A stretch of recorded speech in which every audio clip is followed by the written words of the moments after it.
নমস্কার বন্ধুরা, আশা করি আপনারা সবাই ভালো আছেন। আমরা সবাই ভালো আছি। তো বন্ধুরা দেখতেই পাচ্ছেন আজকে কিন্তু নিয়ে এসেছে কতগুলো ফুল। তো এগুলো কিন্তু আমাদের গাছের নয়, বাজার থেকে কিনে আনা ফুলগুলো। তো দেখুন কতটা তাজা ফ্রেশ ফুলগুলো কিন্তু। তো এই ফুল যারা এখনও খাননি তো তারা অবশ্যই একবার হলেও খাবেন। পুষ্টিগুণে ভরপুর এই ফুলের পকোড়া খেতে কিন্তু ভীষণই ভালো লাগে। তো বন্ধুরা চলুন দেখে নেওয়া যাক আমি কিভাবে কেটে নিয়েছি। তো দেখুন এগুলো যে বোটাগুলো আছে, তো বোটাগুলো কিন্তু আমি এইভাবে কেটে নিয়েছি। তো দেখতেই পাচ্ছেন। তো এইভাবে সমস্ত বোটাগুলোকে কিন্তু আমি কেটে নেব। আর মিডিলের এই যে ফুলটা যে আছে, এই ফুলের যে মিডিলের যে অংশটা আছে সেই অংশটা কিন্তু আমি ভেঙে দিয়েছি। তো দেখতেই পাচ্ছেন এখন পরিষ্কার করে হালকা করে কিন্তু আমি ধুয়ে নেব। আর এখানে আমি নিয়েছি চালের গুঁড়ো, আর এখানে নিয়েছি বেসন, আর এই যে কালো জিরে, হলুদ আর স্বাদ মতো লবণ কিন্তু আমি এখানে দিয়ে দিয়েছি। আর চালের গুঁড়ো আর হচ্ছে বেসনের পরিমাণটা কিন্তু সমান নিয়ে নিয়েছি আমি। যতটুকু চালের গুঁড়ো ঠিক ততটুকুই কিন্তু বেসনও নিয়েছি। এখন আমি খুব সুন্দর একটা গ্রেভি তৈরি করে নেব। তো দেখুন এভাবে অল্প অল্প করে জল কিন্তু দিতে হবে। একবারে জল দিলে কিন্তু আপনারা আন্দাজটা বুঝতে পারবেন না। তো বেশি পাতলা হলেও কিন্তু ভালো লাগে না। তো অনেকে আছেন যারা পাতলা করে কিন্তু তৈরি করেন পকোড়াগুলো। তো আমার কাছে কিন্তু এর পকোড়ার উপরের যে লেয়ারটা আছে সেই লেয়ারটা কিন্তু ভীষণ ক্রিস্পি হয়, আর সেটাই কিন্তু খেতে ভীষণই মজাদার হয়। যার জন্য কিন্তু আমি লেয়ারটা একটু ঘন করেই করি। তো দেখুন এখানে এই যে আমি কিন্তু ব্যাটারটা তৈরি করে ফেলেছি, আর কতটা ঘন হয়েছে সেটা আপনারা দেখেই বুঝতে পারছেন। তো এখন কিন্তু আমি এই যে পকোড়া তৈরি করার জন্য যে কুমড়োর ফুলগুলো আছে সেগুলো কিন্তু পরিষ্কার করে ধুয়ে নিয়েছি আর কেটেও নিয়েছি। তো দেখুন বন্ধুরা এখানে কিন্তু এখন রেডি হয়ে গেছে। তো এখন আমি এটাকে আলতো করে উপরে উপরে এমনি করে লাগিয়ে নেব। তো দেখতে পাচ্ছেন এভাবে কিন্তু ধীরে ধীরে লাগিয়ে নেওয়া যায়। তো এটা কিন্তু বেশি যদি আপনারা বেশি চাপ দিয়ে যদি আপনারা ডুবিয়ে নেন তাহলে কিন্তু ফুলের পাপড়িগুলো কিন্তু অনেক সময় ভেঙে যেতে পারে। তো অবশ্যই চেষ্টা করবেন এভাবে আলতো করে কিন্তু একটুখানি মাখিয়ে নিতে।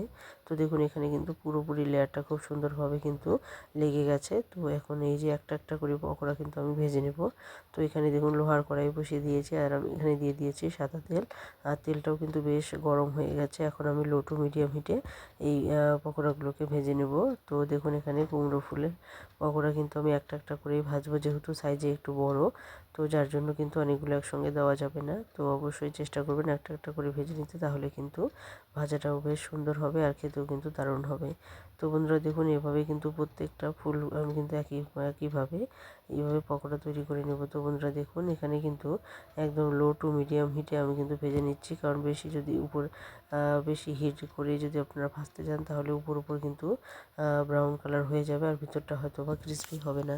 তো অবশ্যই চেষ্টা করবেন এভাবে। বন্ধুরা দেখতেই পাচ্ছেন এখানে কিন্তু হয়ে গেছে, পকোড়াটা আমার রেডি হয়ে গেছে। এখন আমি এটাকে নামিয়ে নেব আর গরম গরম কিন্তু পরিবেশন করব। তো বন্ধুরা দেখুন এখানে কিন্তু আরেকটা আমি নিয়েছি, ঠিক একইভাবে কিন্তু এরকমই ভালো করে লেয়ারগুলো লাগিয়ে নিতে হবে।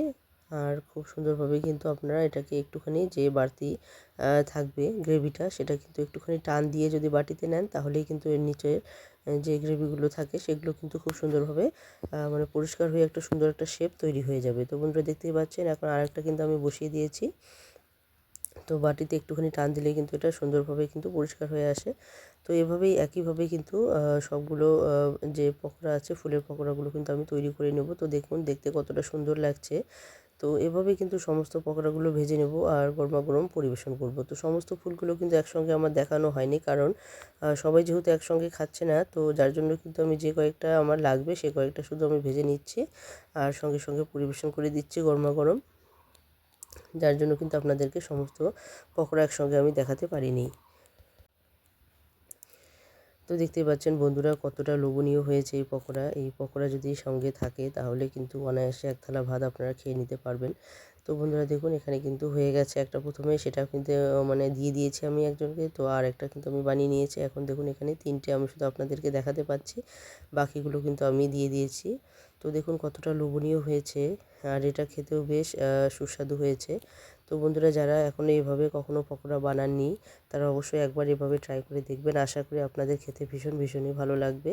তো বন্ধুরা দেখুন এখানে যদি এই পকোড়াগুলো যদি এভাবে আপনারা একটু মোটা লেয়ার করে দেন তাহলে কিন্তু লেয়ারগুলোও খেতে বেশ ভালো লাগে। তো বন্ধুরা আজকে এখানে শেষ করে দিচ্ছি, আবারও চলে আসবো নতুন কোনো রেসিপি নিয়ে। ততক্ষণে সবাই ভালো থাকবেন, সুস্থ থাকবেন।